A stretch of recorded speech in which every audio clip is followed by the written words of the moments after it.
Hi viewers, welcome back to our channel. మా యొక్క channel subscribe చేసుకుని లైక్ కొట్టండి. మీ యొక్క అభిప్రాయాన్ని కామెంట్ రూపంలో తెలియజేయండి. అయితే ఇటీవలే దూకుడుగా ఉన్న హుజరాబాద్ ఎమ్మెల్యే పాడి కౌశిక్ రెడ్డిపై బీఆర్ఎస్ పార్టీ అధినేత కేసీఆర్ తీవ్ర ఆగ్రహం వ్యక్తం చేస్తున్నట్టు తెలుస్తుంది.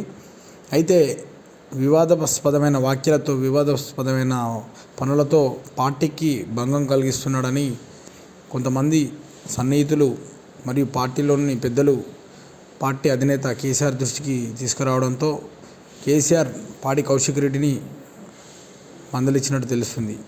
అయితే తీవ్రంగా దూకుడుగా వ్యవహరిస్తున్న పాడి కౌశిక్ రెడ్డిపై కేసీఆర్ ఇలా వ్యాఖ్యానించడం ఇప్పుడు రాజకీయ వర్గాల్లో హాట్ టాపిక్గా మారింది.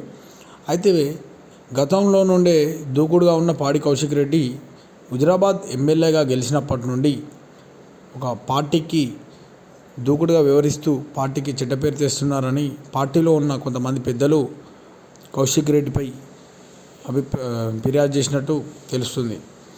అయితే గతంలో హుజరాబాద్ ఎమ్మెల్యేగా గెలవడానికి తన కుటుంబ సభ్యులతో సహా చనిపోతానని బెదిరించినప్పటికీ ఆ హుజరాబాద్ ప్రజలు తనను గెలిపించారని అప్పటి నుండి ఇలా పాడి కౌశిక్ రెడ్డి వివాదాస్పదమైన సమస్యలు ఇరుక్కుంటూ తానే కాకుండా పార్టీకి చెడ్డ పేరు తెస్తున్నారని కేసీఆర్కు తెలియజేయడంతో కేసీఆర్ తీవ్ర ఆగ్రహం వ్యక్తం చేసి పాడి కౌశిక్ రెడ్డిని ఇక నుండి దూకుడు తగ్గించమని, లేకుంటే తగిన చర్యలు తప్పవని హెచ్చరించినట్టు తెలుస్తుంది.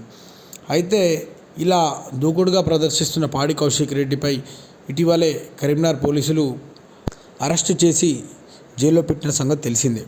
అయితే జైలు నుండి త్వరగానే బెయిల్ వచ్చిన కౌశిక్ రెడ్డిపై ఇలా కేసీఆర్ ఆగ్రహం వ్యక్తం చేయడం ఇప్పుడు పార్టీలో కూడా తీవ్ర కలకలం రేపుతుంది. అయితే ముందు నుండే ఈ దూకుడు ప్రదర్శనలో గతంలో కాంగ్రెస్ పార్టీలో ఉన్న కౌశిక్ రెడ్డి ఆ పార్టీలో ఉన్నప్పటి నుండి కూడా దూకుడుగా ఉండే వ్యక్తి. గతంలో క్రికెటర్ అయిన పాడి కౌశిక్ రెడ్డి కాంగ్రెస్ ద్వారా రాజకీయాలకు వచ్చి అదే పార్టీపై ఇప్పుడు విమర్శలు చేస్తుండడంతో అక్కడ ఉన్న హుజరాబాద్ ప్రజలు మరియు అక్కడ తనను గెలిపించిన ఓటర్లు అందరూ ముక్కున వేలేసుకున్నట్టు తెలుస్తుంది. ఇలాంటి వ్యవహారం ఎక్కడికి వస్తుందో ఇక చూడాల్సిందే.